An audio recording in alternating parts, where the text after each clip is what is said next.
Hello भियार समस्त को आउ एक नुआ वीडियो को स्वागत। देखंतु वयस्क भिन्नक्षम भत्ता 3500 को बढ़िला। यह गतकाली सरकार घोषणा कर दिछंती। कोन रहिछि खबर कागज रे न्यूज टी आपण मानको मु पढी सुनै दउछि।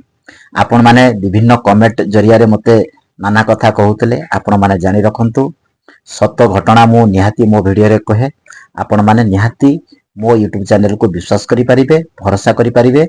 तेणु आपण मानको आज मु देखै दउछि न्यूज पेपर रे भी ए खबर प्रकाश पाई जाइछि जहा मु कहितली। देखंतु आपण को केबे ठारू बढी थिबा 3500 भत्ता मिलिबो ता बाबद रे मु वीडियो रे कहिबी। तेणु समस्त वीडियो को शेष पर्यंत देखंतु आ समस्त को अनुरोध वीडियो को गोटे लाइक कर दियंतु।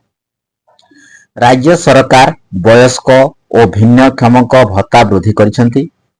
उभय मधुबाबू भत्ता योजना और जातीय सामाजिक सुरक्षा कार्यक्रम अधीन रे 80 वर्ष किंबा ततोर्ध वयस्क और 80 भागरु अधिक भिन्न क्षमता थिबा हिताधिकारी एणिकी 3500 टंका पाइबे।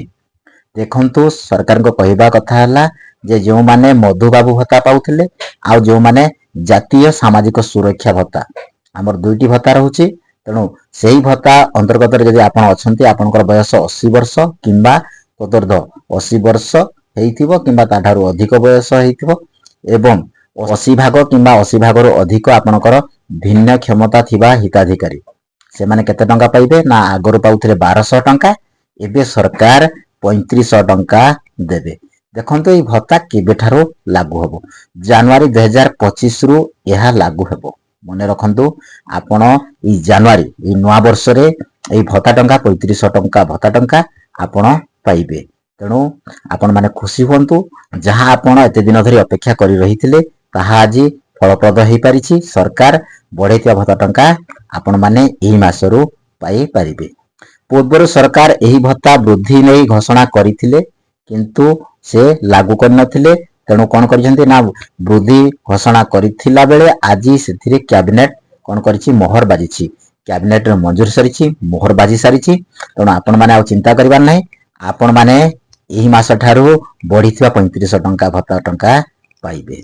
आउ देखंतु 3000 टंका 3000 टंकार किछि सूचना नाही। कहा जाउतला जे जो मानकर 60 वर्ष रु ऊर्ध्व आ 80 वर्ष रु कम से मानको 3000 टंका मिलिबो किंतु एहार कोनोसी सूचना नाही। एहा सरकार भी घोषणा करि नाहंती। खाली जो मानकर बयस 80 वर्ष किंबा 80 वर्ष रु ऊर्ध्व आ जो मानकर डिसेबिलिटी भिन्न क्षमता 80 भागरु अधिक रथिबो से माने ही 3500 टंका पाइबे। आ जो मानकर 80% कम भिन्न क्षमता थिबे से माने एथिरे पाई पारिबे नाही बोली जहा सूचना मिलुची जहा सरकार घोषणा करिसंती। भविष्यत रे हेइ पारे जे 60 वर्ष रु ऊर्ध्व 80 वर्ष रु कम जो माने रहिले से मानकर भत्ता टंका सरकार भविष्यत रे बढ़ेई पारंती किंतु एबे तार कोनोसी सूचना नाही। जो मानकर भिन्न क्षमता रहिछि 80% रु कम जो मानकर 70 60 45 55 ई परसेंट रे जदि भिन्न क्षमता रहिछि से मानकर ए पर्यंत कोनोसी सरकार कहि नाथि जे मानको 3000 टंका मिलिबो। भविष्यत रे मिलि पारे एहार कोनोसी हम पाखरे सूचना नाही। सरकार घोषणा करि नाहंती। तेणु आपण मानको आज मु जणाई देली पेपर रे भी देखै देली जे निहाती वयस्क भिन्नक्षम भत्ता 3500 को बढ़िला। तेणु आपण जदि 80 वर्ष रे अछंती ताहाले किबा ताठारु अधिक अछंती निहाती आपण 3500 टंका भत्ता टंका पाइबे। यदि आपनकर भिन्न क्षमता 80 भाग रो अधिक रहिछि ताहाले भी आपण कोन बढ़ीतिबा 3500 टंका पाइबे। जदि आपण मानको ई अपडेट भल लागिछि यदि ए पर्यंत वीडियो को लाइक दियो करनाथि ताहाले आपण मानको अनुरोध एही परि आपण माने सूचना पाउथिबा आगको। तेणु समस्त वीडियो को लाइक कर दियंतु। जदि आपण एही चैनल रे प्रथम थर वीडियो देखुचंती आपण मानको निहाती मु कहूछि एही चैनल को सब्सक्राइब करि रखिथांतु। एही परि आगको नुआ नुआ वीडियो आपण पाई परिबे। आउ वीडियो को जते पर्यंत पारुछंती समस्त को पाखको आपण मानको अनुरोध शेयर कर दियंतु। समस्ते ए न्यूज टी जानि परिबे।